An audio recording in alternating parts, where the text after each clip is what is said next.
bien, muy bien, muchas gracias por estar en esta segunda parte con el doctor Víctor Kerber. En la primera parte nos quedamos en el periodo Edo, en el Tokugawa, y entraremos ahora a la siguiente parte del Japón y estoy aprendiendo mucho, creo que todos nuestros suscriptores están aprendiendo muchísimo y continuamos, doctor, adelante.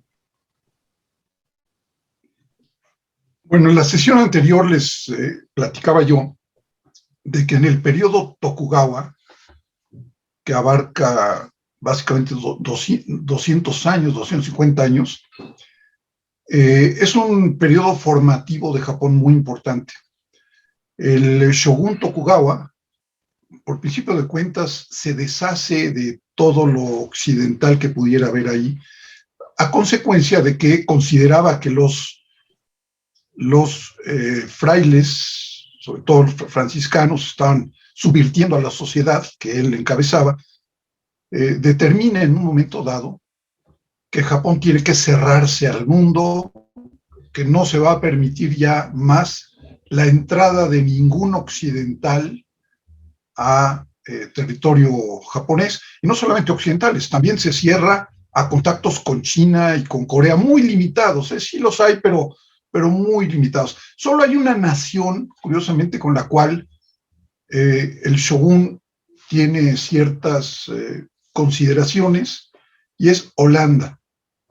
¿Por qué los holandeses? Los holandeses les permite llegar una vez al año, los comerciantes holandeses, a un bastión por ahí por Nagasaki, es una islita que estaba ahí, para que llegaran a introducir sus productos, pero a ningún otro, solamente los holandeses. Y esto se debe a que en un episodio de la historia, que no voy a contar con detalle, un general holandés ayudó al shogun a vencer en una batalla. Fue este general holandés el que introdujo las armas con pólvora, las pistolas, etc. Y esto le permitió al shogun Tokugawa derrotar a sus enemigos en una batalla. Desde entonces las armas japonesas, las armas con explosivo, de pólvora, se empezaron a utilizar como armas que los samuráis podían usar, aparte del sable, de la katana. Entonces Japón se cierra a cualquier contacto con el mundo por más de 200 años. En estos 200 años, los japoneses no saben prácticamente que existen otras realidades. Hay algunos que sí se enteran como por oídas, a través de los holandeses mismos, que, por ejemplo, ha surgido una gran nación en un lugar lejano que se llama Estados Unidos de América, y esta idea de que Estados Unidos es un país de ensueño, pues comienza a permear ya desde la época Tokugawa, pero todavía no es algo masivo. La mayoría de la gente es endógena. Muchas de las tradiciones japonesas, las geisha, la cultura samurái se enriquece todavía más en la época anterior, la época Tokugawa, porque los samuráis dejan de ser los guerreros clásicos para ser unos estetas, gente que aprecia las artes, se aprecian inclusive el cultivo de las flores, todos estos jardines que rodean a veces a los monasterios, pero también a los palacios y a los castillos, son hechura de los samuráis que le dan una apreciación a la naturaleza que no se tenía antes, pero en este caso se convierte ya en todo un arte, ¿no? Entonces el arte de la jardinería es algo que se da mucho en la época Tokugawa. Mientras los comerciantes por allá abajo siguen enriqueciéndose y siguen siendo un estamento con su propia forma de vivir. Uno de los grandes negocios no solamente era el sake, sino también la prostitución, ¿no? Entonces, hay zonas licenciosas en Tokio, en Osaka, donde la gente va pues a recibir servicios de índole sexual, y esto es perfectamente aceptable dentro de ciertos cánones y distritos. Pero también en esta época, en la época Tokugawa, florecen algunas manifestaciones artísticas como el teatro kabuki, el teatro de marionetas bunraku, etcétera. O sea, muchas cosas que son netamente distinguibles de Japón se enriquecen todavía más en la época Tokugawa. Sin embargo, hacia 1853 sucede algo. El presidente de los Estados Unidos de aquel tiempo, en su afán por buscar también zonas de exploración y de comercio en el mundo y de competir con los británicos, con los franceses, con los rusos, los alemanes, etcétera, determina que hay que buscar un comercio abierto con Japón. Y para tal efecto, se sabe que Japón rechaza cualquier acción o intercambio con Occidente, al grado tal de que si encontraron un occidental en Japón, un no japonés, que pues eran fácilmente distinguibles, lo ejecutaban sin ninguna restricción, o sea, no había juicio de por medio, el solo hecho de ser extranjero en Japón ameritaba para que lo ejecutaran. En la época Tokugawa, por cierto, también se enriquece esta visión del samurái de que la vida, voy a decirlo en términos mexicanos, la vida no vale nada, ¿no? O vale tanto, más bien vale tanto que somos dueños de ella. Entonces el samurái, el culto del seppuku o del harakiri, también se da en estos años como una forma de expiación, de honorabilidad, etcétera. Es todo un tema ese que no voy a tocar. Decía yo, en 1853, el presidente de los Estados Unidos ordena a un almirante, el comodoro Matthew Perry, que acuda a Japón con un grupo de buques perfectamente armados, con armamento ya más sofisticado, más avanzado, con tecnologías que no se conocían en Japón, que acuda, que haga una demostración de fuerza y de poderío para que el shogun se dé cuenta de que le conviene hacer una alianza con los Estados Unidos y que le conviene empezar a establecer relaciones comerciales y diplomáticas con los Estados Unidos. El comodoro Perry efectivamente cumple con su misión, llega en 1853 a las costas de lo que hoy es Yokohama, y lo primero que hace es enviar a un emisario. Imagínense ustedes cuando llegan esos buques, buques perfectamente armados, con cañones, con tecnología más complicada, y exigen hablar con el emperador de Japón. Perry no sabía, ni en Occidente no sabía, que el emperador vivía cautivo allá en Kioto, disfrutando de las artes y las letras allá, y que el shogun era el verdadero hombre fuerte de Japón. Él piensa que el shogun es el emperador y exige hablar con él. El shogun Tokugawa de aquel momento, ya la dinastía había pasado por varias generaciones, recibe a Perry como un acto especial, porque además se impresionaron cuando hubo una demostración de poderío de los norteamericanos. Lo recibe y Perry le entrega en propia mano una carta del presidente de los Estados Unidos en la que el presidente invita al shogun a que empiece a establecer relaciones comerciales con su país, con Estados Unidos.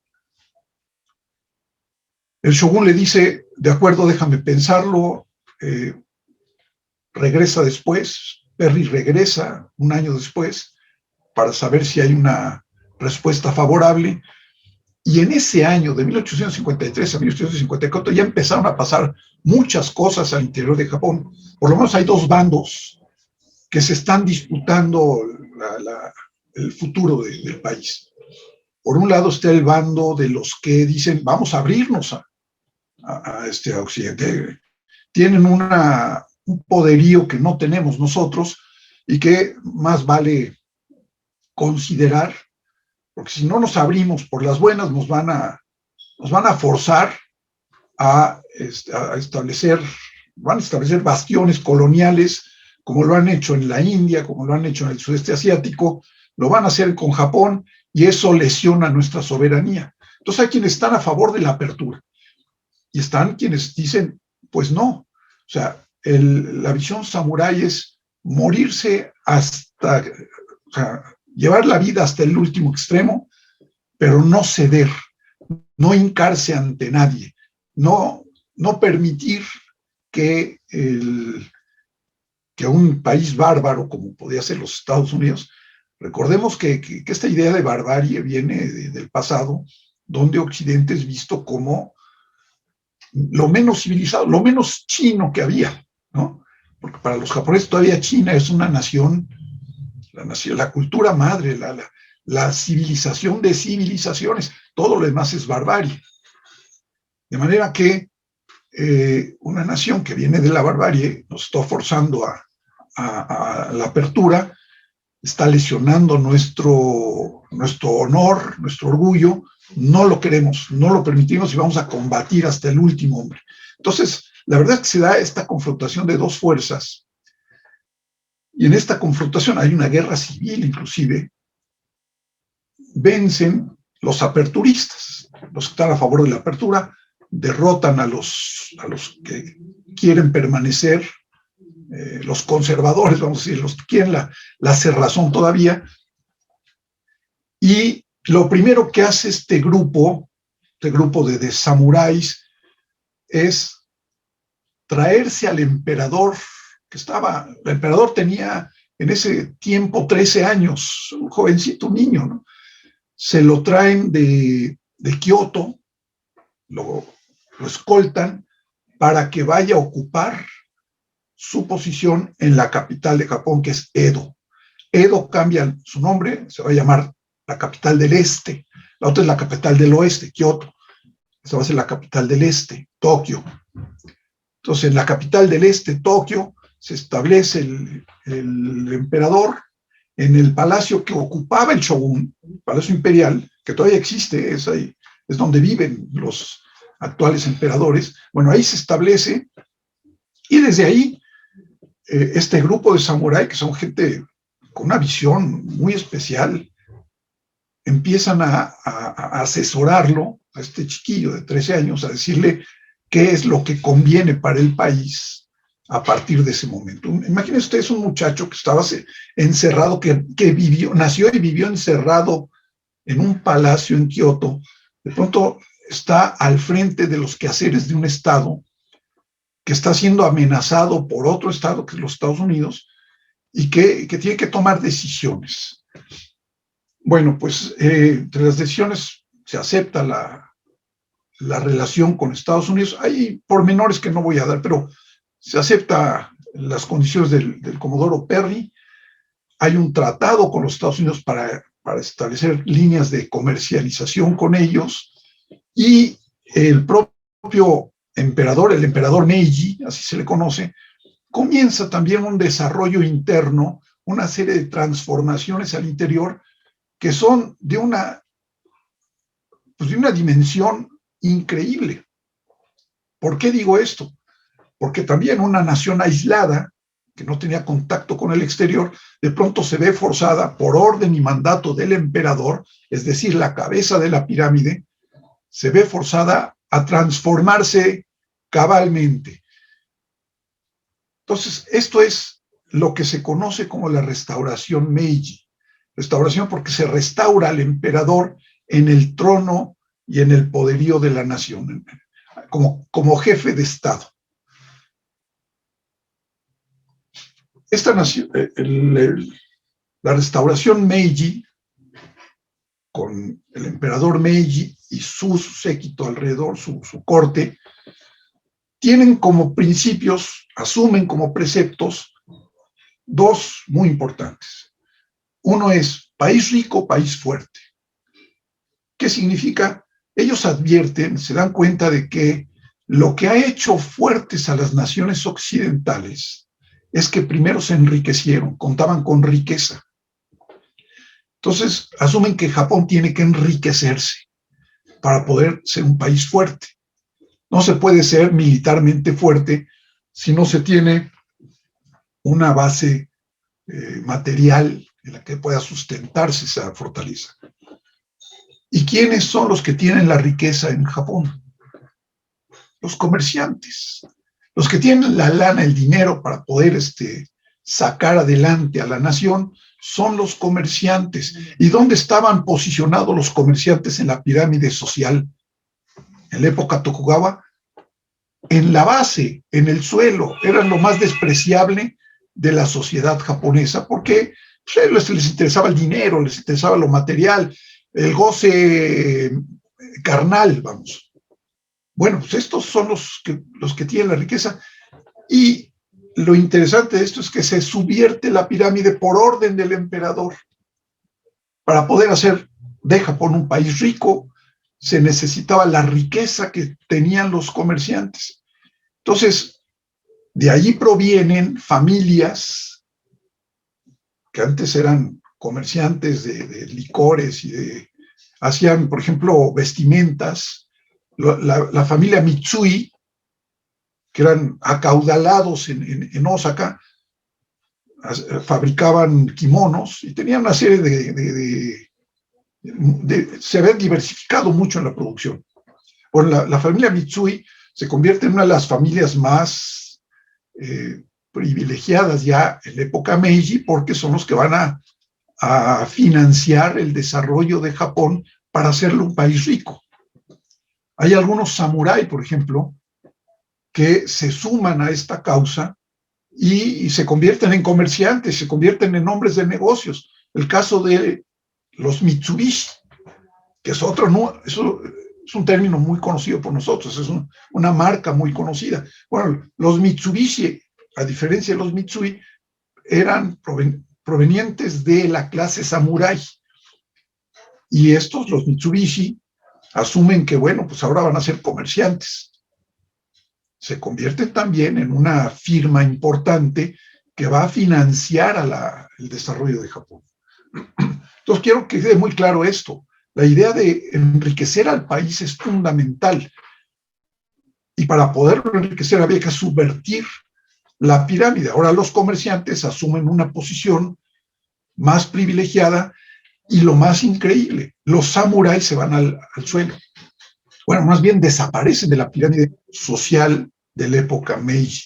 ¿Por qué? Porque el emperador determina que hasta allí, hasta ese momento, se acaba la sociedad guerrera, la sociedad de samurái. Esto es muy fuerte para aquellos que habían nacido y crecido bajo la idea de que ellos pertenecían a una clase privilegiada, que era una clase guerrera con una vocación de guerra. Pues de pronto decirles que ya no tienen ese privilegio es algo muy fuerte, pero como es una sociedad muy obediente, la mayoría de los samuráis obedecen al emperador y asumen que ese es su papel, ¿no?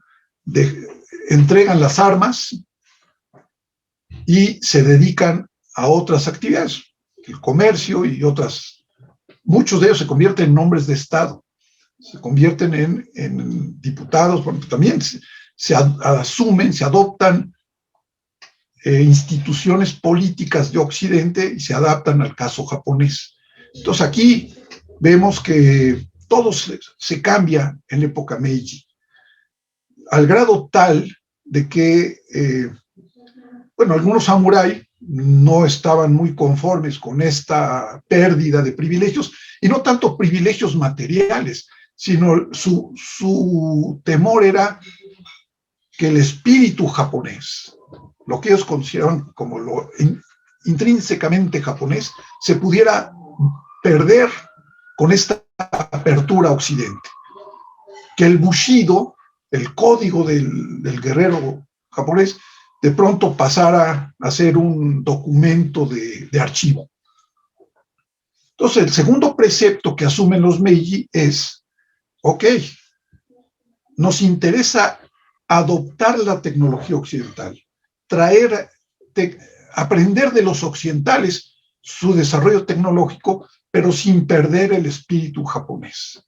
Y subrayamos el espíritu japonés, porque esto es básicamente Shinto. Lo que hacen los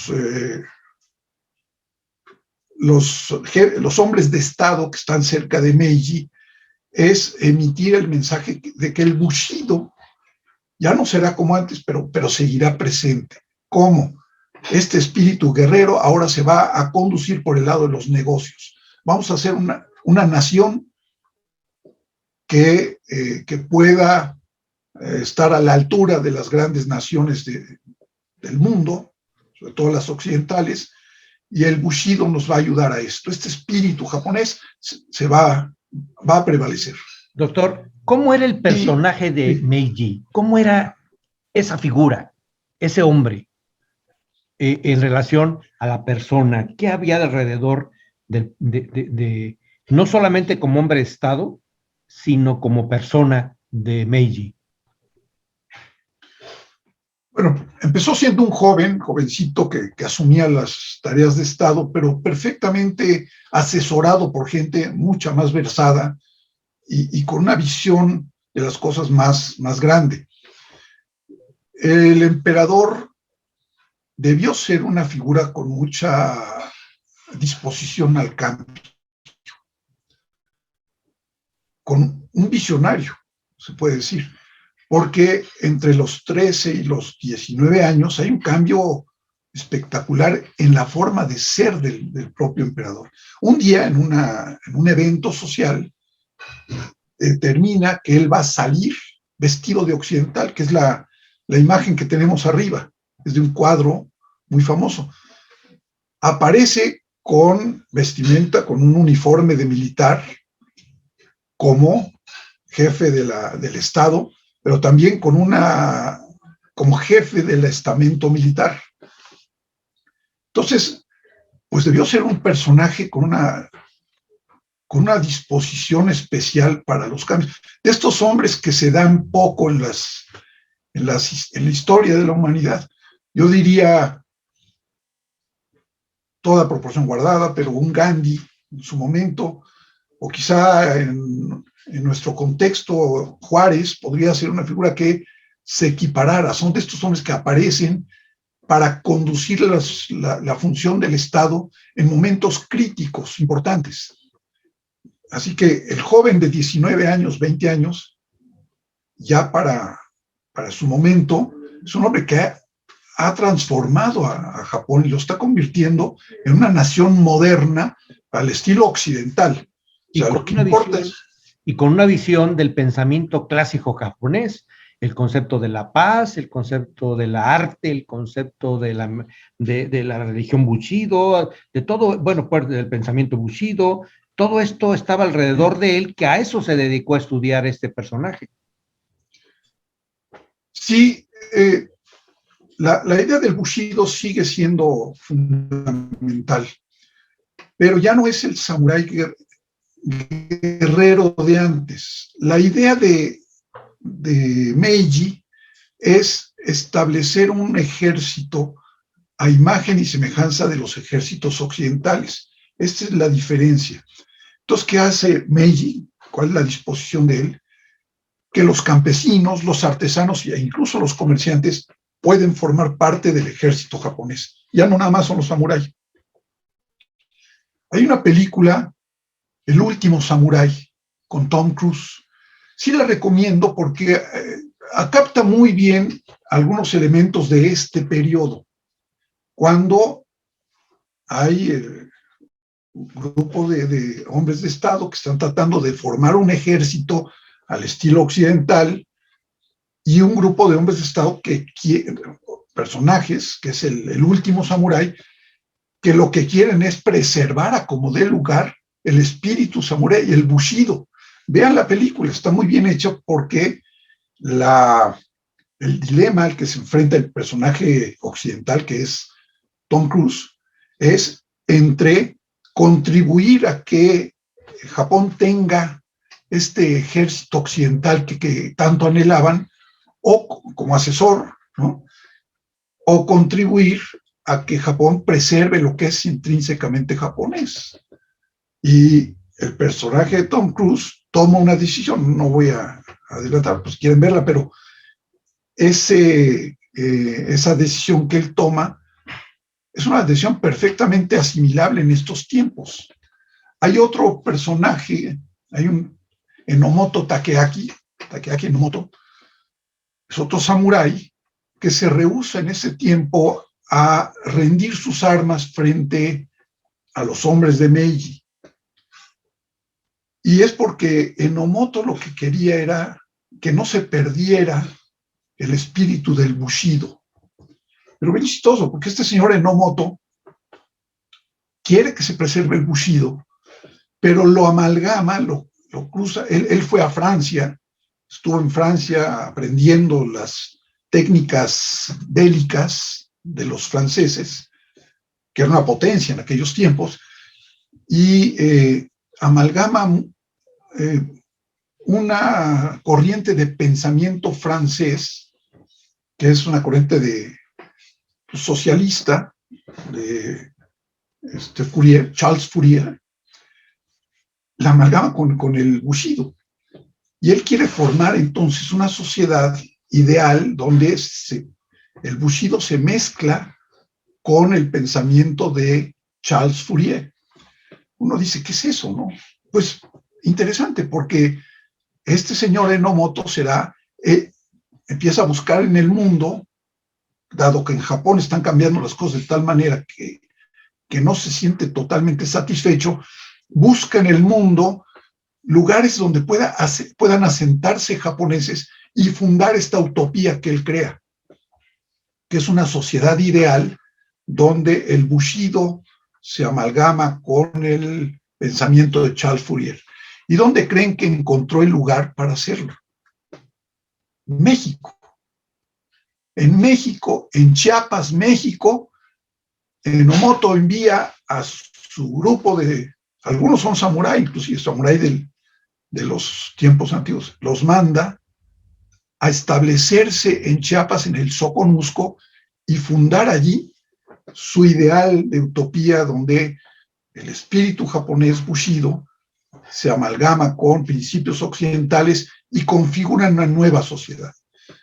No sé si conocen la historia de la colonia japonesa en Chiapas. Es una colonia que tuvo un esplendor en su época, hasta que llegó la Revolución Mexicana y se acabó.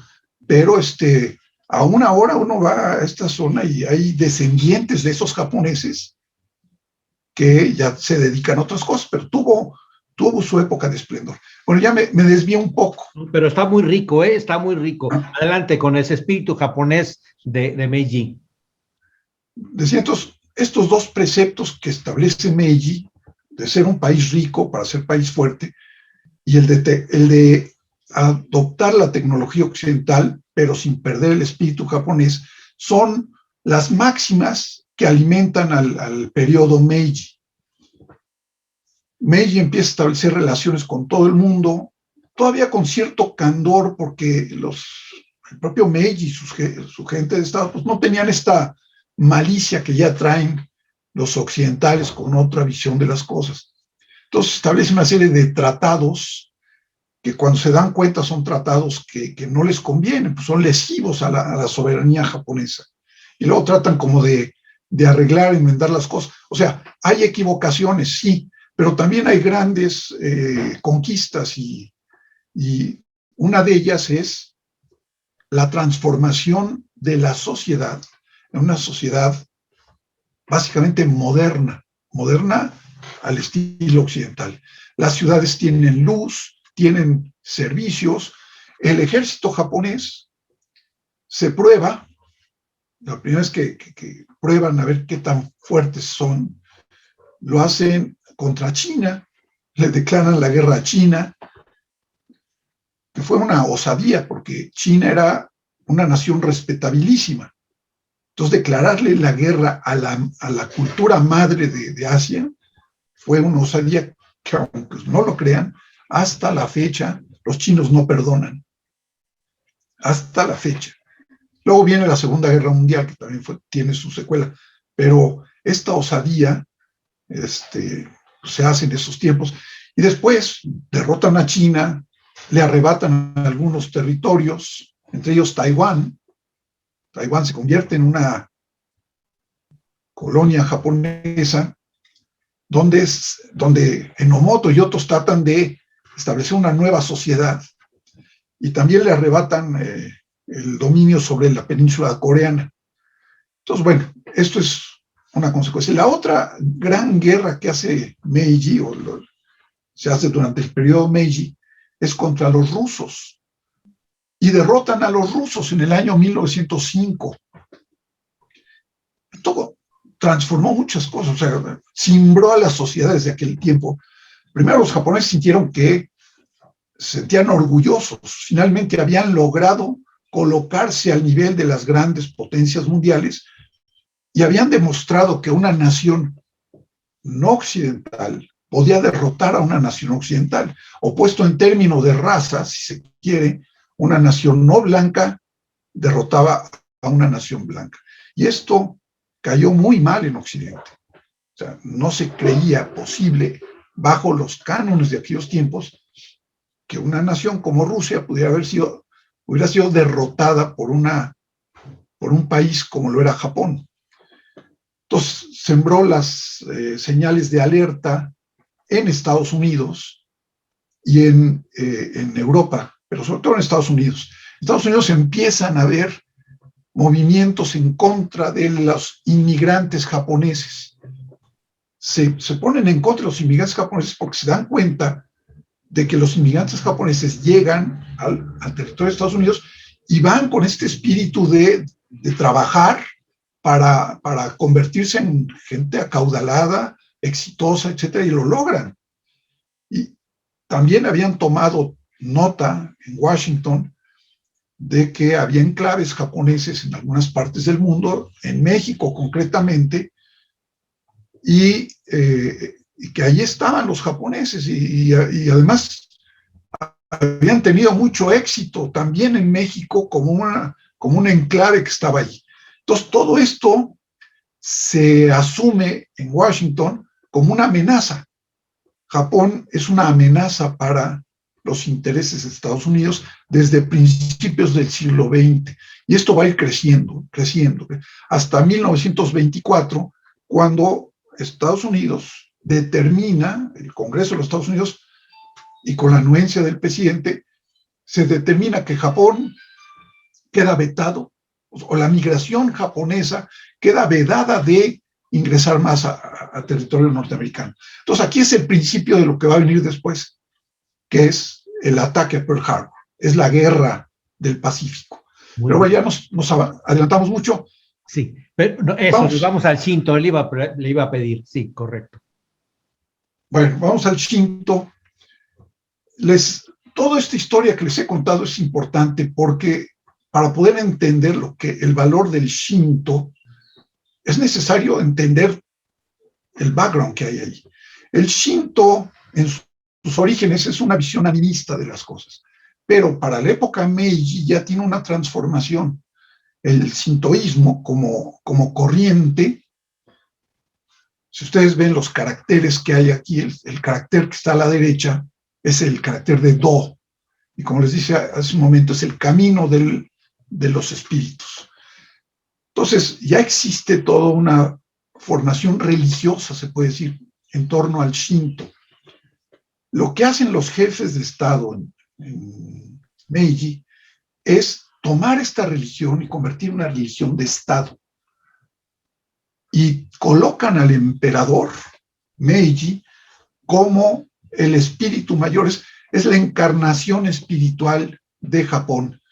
Entonces el emperador pasa a ser una figura pues dotada de un carácter sobrenatural, se puede decir. En estos años, en los años de Meiji, la nación japonesa opera en torno al Bushido y en torno al emperador. Esto es muy, muy importante para ellos. Entonces, todo esto en torno al Shinto, hay todo un ritual y todo se convierte el shintoísmo se convierte en la religión impartida en la escuela, en las escuelas. Bueno, ahora, el shintoísmo... ¿Y qué pasa con el budismo? Lo hacen a un lado por ley. No, para nada. El shintoísmo y el budismo, como todo en Japón, se amalgaman. Uno alimenta al otro, o los japoneses encuentran la fórmula para que las dos corrientes convivan naturalmente. Entonces, por ejemplo, si uno va a Japón, se va uno a encontrar con que al lado de templos budistas hay santuarios shintoístas. Están de la mano uno con el otro, aunque tienen corrientes diferentes. Los santuarios shintoístas generalmente se erigen para deificar espíritus, que pueden ser espíritus naturales. Por ejemplo, el monte Fuji se considera que es un monte con una espiritualidad propia, pero también los bosques, también los ríos, etcétera. Entonces, y las personas que se van. O sea, hay personajes que para trascender y para recordarse, se erige un santuario en su memoria. Esto no es muy diferente de lo que nosotros creemos. En Mesoamérica existían estas formas de ver las cosas. O sea, todo tiene hay espíritus que están ahí. Por decir, el Popocatépetl, Don Goyo, tiene su espíritu, ¿no? Pero también está el espíritu jarocho en Veracruz, el espíritu yucateco en Mérida, en Yucatán. O sea, esta idea de que las cosas tienen un espíritu no es muy diferente porque en Mesoamérica lo tenemos. Y voy más lejos. Como los japoneses, como el Shinto, le llegamos a otorgar espiritualidad a objetos materiales. Por ejemplo, si uno va al Museo de Historia de México, en el Castillo de Chapultepec de la Ciudad de México, y ve uno ahí la cama donde murió Benito Juárez. Esa cama está imbuida del espíritu de Benito Juárez. Si uno ve la casaca del cura Morelos, esa casaca del cura Morelos está imbuida, tiene el espíritu del cura Morelos. Nadie más la puede usar, nadie más la debe usar. Solo perteneció al cura Morelos. Bueno, esto es shintoísmo, ni más ni menos. Solo que en Japón se llevó a niveles de religión de Estado, con toda su mitología. A mano izquierda vemos la idea de que Japón y las dinastías imperiales provienen de la diosa Amaterasu. La diosa Amaterasu, la diosa del sol, es la diosa que dotó a Japón de todo su esplendor y le dio vida al primer emperador de Japón, del cual descienden todos hasta el actual. Entonces, esto es shintoísmo también. Esta mitología en torno a que Japón viene de una diosa dio lugar a un nacionalismo japonés. Pero también, repito, no es muy diferente si nosotros concebimos a la Virgen de Guadalupe como la madre de nuestra nación. Y bueno, nos entregamos a ella como mexicanos, suponiendo que ella es la nación, ¿no? Ella es la poderosa. Es muy similar a Amaterasu, una figura femenina, por cierto, que es la que dota a Japón de toda su riqueza, de toda su sabiduría, y es el espíritu que inició toda la nación japonesa. Y de ahí está el emperador actual. Hay todo un ritual para su entronización, muy shintoísta, y los kamikaze de la Segunda Guerra Mundial, que luchaban y morían por el emperador, es decir, por el espíritu de Japón, el espíritu encarnado, como el Vaticano, como el Papa, ¿no? El Papa tiene, para los creyentes católicos, la idea de que este personaje, el Papa del Vaticano, está imbuido de espiritualidad, del Espíritu Santo, que lo dota de un carácter sobrenatural. Bueno, es lo mismo, no hay mucha diferencia. Por eso, para poder entender a Japón, no nos vayamos lejos. En México mismo hay elementos que provienen incluso del México prehispánico, que se sincretizaron y nos dan lugar a lo que cotidianamente conocemos en este país. Todos los kamikaze, kami es otra manera de leer el kanji de Shin, de kami y Shin son lo mismo. Kaze es el viento. Los espíritus de los vientos estaban a favor, se creía, de los pilotos suicidas japoneses en la Segunda Guerra Mundial. Todo esto es shintoísmo. Ahora, el shintoísmo es religión, sí, pero también es filosofía. Y esto es lo que se está imponiendo en el Japón actual. Los jóvenes y las nuevas generaciones están tratando de rescatar el lado espiritual y filosófico de Japón, del shintoísmo, perdón. El shintoísmo, dicen, es el camino de la espiritualidad. Y la espiritualidad asume, entre otras cosas, aquí voy a responder lo que usted me preguntaba sobre el budismo, asume, entre otras cosas, que hay un cultivo del interior del ser humano. O sea, el espíritu propio se cultiva desde el interior. O sea, es el ser en comunión con la naturaleza, es el ser en comunión con la sociedad, es el ser en comunión consigo mismos. El espíritu del Shinto actual rescata el wa, la idea de armonía del pasado remoto. Por eso me importaba dar esta referencia ancestral. El wa vuelve a ser un término importante para el shintoísmo en su rama, en su filosofía actual. Los shintoístas de ahora piensan que ya no piensan que el emperador sea el espíritu de Japón. El emperador ya es una figura como lo es en España, es una figura simbólica que está en Tokio. Y esto después de la Segunda Guerra Mundial se acabó, ya no fue más el hombre dotado de poderes mágicos y sobrenaturales. Lo que importa es que la historia tiene un destino común. Esta idea de destino es el do, es el camino. Todos estamos en esta historia. Todos estamos en el mismo paquete. Lo absoluto de Hegel, la idea de que todo se encamina hacia lo absoluto. La naturaleza como creación, no como criatura, sino como creación. Esto es de la filosofía Shinto de la actualidad. El Ikigai. El Ikigai es un término que está muy de moda ahora en Japón, porque significa darle sentido a la vida en las circunstancias actuales. El Ikigai es algo que están asumiendo muchos en Japón. Están tirando el trabajo, están tirando hasta la escuela, porque van a buscar su propio sentido de vida.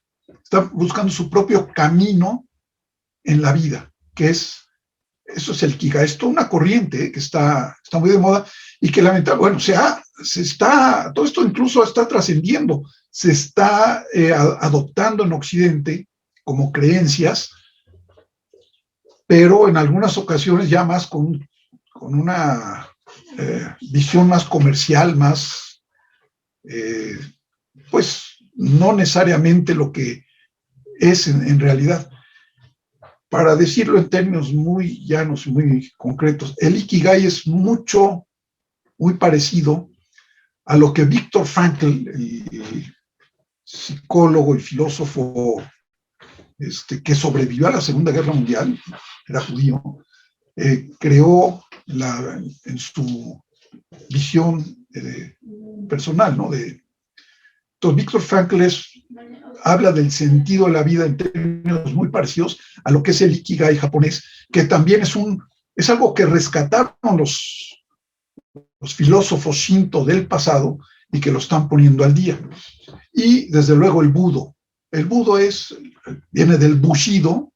El budo son todas las artes marciales, pero no como técnicas de agresión o nada más de defensa personal. No, son un cultivo del espíritu, de la espiritualidad.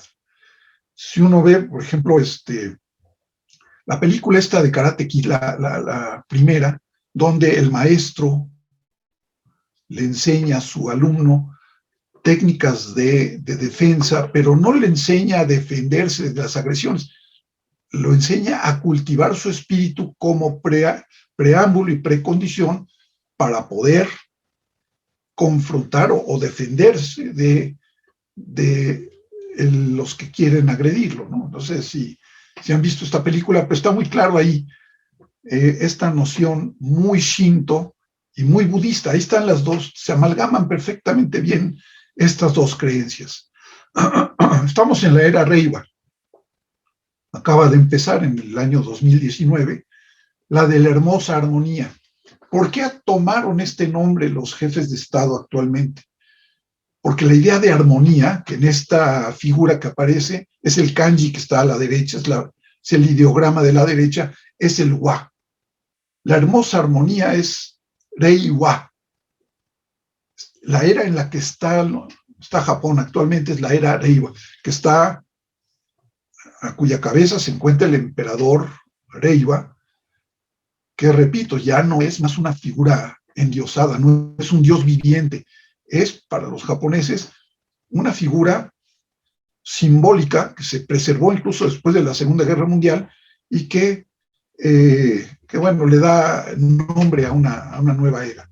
Es la era en la que la sociedad japonesa está envejeciendo, en la que hay problemas económicos, como no los había antes, una recesión prolongada, ha habido desastres naturales, como el de Fukushima, como el tsunami en Tohoku, y ahora el COVID, ¿no? Entonces es una era en la cual Japón está asumiendo que lo importante es preservar el espíritu de las cosas. Y por eso también el mensaje en la Olimpiada de Tokio, el espíritu olímpico tiene que preservarse a pesar del COVID. Ojo, esto es Shinto, ¿eh? El espíritu olímpico, aunque había voces que decían que no se realizaran las Olimpiadas, por costosas desde luego, pero había quienes decían, es que tenemos que, a pesar de todo, preservar la espiritualidad que contiene esta convocatoria deportiva. Esta es la universalización del Shinto.